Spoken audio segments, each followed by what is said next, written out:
Isang magandang umaga po sa ating lahat. Nandito naman po tayo mabasa ng Biblia sa Kawikaan 15:1-7. Ang malumanay na sagot, nakapawi ng galit. Ngunit sa taong marahas, poot di mawawaglit. Kawikaan 15:1. Babala. Isang ahas na may kalasing sa buntot.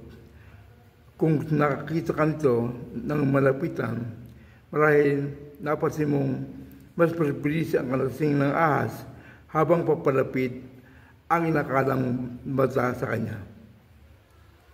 Dahil sa mas madalas ang kalasing, isipin malapit na ang ahas kahit may kaliwang pa. Sabi nga sa manaliksik, ang maling akala ng nakakarinig dahil sa pagpanatili na ligtas na distansya. Minsan ang tao rin tila humiyaw na mabala gamit ang masakit na salita na nagsusulak sa ibang tao palayo kapag may alitan. Halimbawa, ito ang pagpapakita ng galit at pagsigaw. May payo sa mga bataan para sa gitong pagkakataon. Ang malumanay na sagot, nakakapawi ng galit. Ngunit sa tugong marahas, poot di mawawaglit. Dagdag din niya ang nagpapasigla sa buhay at nakakalat na karungan ang magilim na salita at labin na may unawa. Talatang 4-7.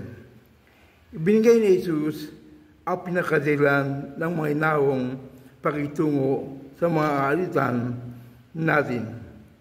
Pagpapalawig ng pag-ibig na magpatunay na anak tayo ng Diyos. Matthew 5:43-45. At pakipagkasundo para mapanbalik ang magandang samahan. Kaysa magtaas ang boses at gumamit ng masakit na salita kapag may alitan. Kumilos nawa tayo ng may paggalang, karunungan at pag-ibig at kapwa sa gabay ng Diyos sa pamamagitan ng banal na Espiritu Santo. Bakit hindi madaling maging mahinahon at mapagmahal kapag may akalitan? Paano ka matutulungan ng banal na Espiritu sa piling mabuti ang mga salita at kilos mo? Purihin po ang Diyos. Purihin po ang mga salita niya.